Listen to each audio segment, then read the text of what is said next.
Hello guys, welcome to my blog. তো আজ দুপুরে আমরা সবাই মিলে যাচ্ছি গঙ্গা স্নান করতে। তো সকাল সকাল সমস্ত কাজ সেরে আমরা বেরিয়ে পড়েছি গঙ্গা স্নানের উদ্দেশ্যে। যে যার গামছা নিয়ে নিয়েছে রোদ থেকে বাঁচার জন্য, আর দিদা এখানে মা গঙ্গাকে দেওয়ার জন্য কিছু ফুল তুলে নিচ্ছে। আর দাদু সাইকেলে পাম্প না থাকায় দাদু এখানে সাইকেলে পাম্প দিতে বসে পড়েছে। আমরা হেঁটে যাব আর দাদু নিয়ে যাচ্ছে সাইকেল। তো পাশেই মাটি কেটে পুকুর তৈরি করা হয়েছে বলে এইখানে দেখো একটা ছোট মাটির পাহাড় টাইপের তৈরি হয়ে গেছে। তা আমরা এখানে একটু দৌড়াদৌড়ি করে নিলাম। আগামীকালই দুর্গাপুজো, যার জন্য আজ সকাল থেকে উঠে ঘর বাড়ি সব ধোয়া মোছা করতে হয়েছে। তারপর এখন পালা স্নান করতে যাওয়ার। গাইজ, রাস্তায় ভীষণ রোদ, যার জন্য রোদ থেকে বাঁচার জন্য মাথায় গামছা দিয়ে নিতে হচ্ছে। তো এই যে দাদু সাইকেল নিয়ে গেল, এখনই আমরা হেঁটে হেঁটে যাচ্ছি। এই যে দেখো আশেপাশের দৃশ্য, আকাশটা দেখো কত সুন্দর, শরতের আকাশ। গাইজ, তোমরা কি জানো এটা কি গাছ? আমার তো জানা নেই এটা কি গাছ। তো তোমরা যদি জেনে থাকো তো আমাকে কমেন্টে জানিয়ে দিও। আমরা এবার যাচ্ছি বাগানের মধ্যে দিয়ে। তো এই যে সেই বাগান, এটা একটা বিরাট বড় আম বাগান, অনেক দূর পর্যন্ত বিস্তৃত এই বাগান। তো এটা অনেক পুরনো যুগের বাগান। একসময় এখানকার রাজা মহারাজারা যারা ছিলেন তাদের সময়ের সম্পত্তি ছিল এটা। তো এটা হচ্ছে মেনলি এটা আমাদের আখড়ার যে মন্দির আছে সেই মন্দিরের সম্পত্তি। তো বর্তমানে আমার জানা নেই এই বাগানটা কার সম্পত্তি। তো একটা সময় এটা আখড়ার মন্দিরেরই সম্পত্তি ছিল। আমরা তো প্রায় চলে এসেছি, আমরা প্রায় পৌঁছে গেছি আমাদের ডেস্টিনেশন, আমাদের গঙ্গার কাছাকাছি আমরা চলে এসেছি।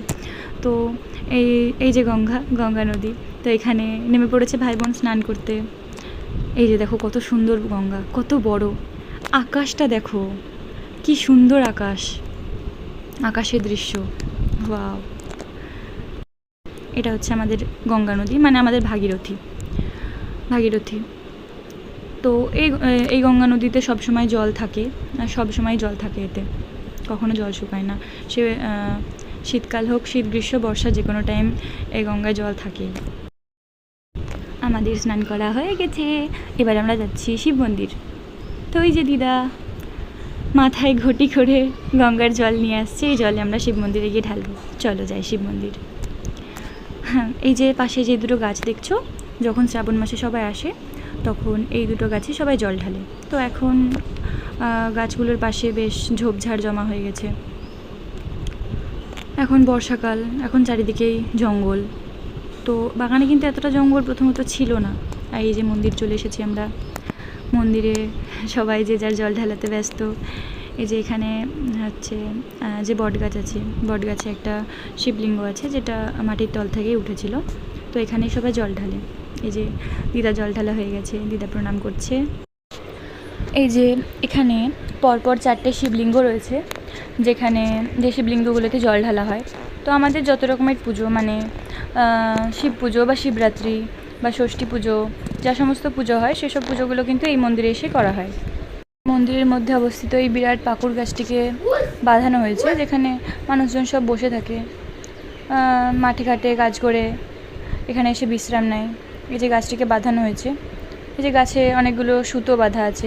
আর এই যে এখানে সেই মাটির তল থেকে যে শিবলিঙ্গ উঠেছে, সেই শিবলিঙ্গ যেখানে ফুল দেওয়া আছে এই জায়গাতে। গাইজ, ফুল তুলেছি একটা, এই যে হলুদ ফুল, মানে যে হলুদ আমরা খাই রান্নাতে, সেই হলুদ গাছেরই ফুল এইটা, জানি না কার জমির।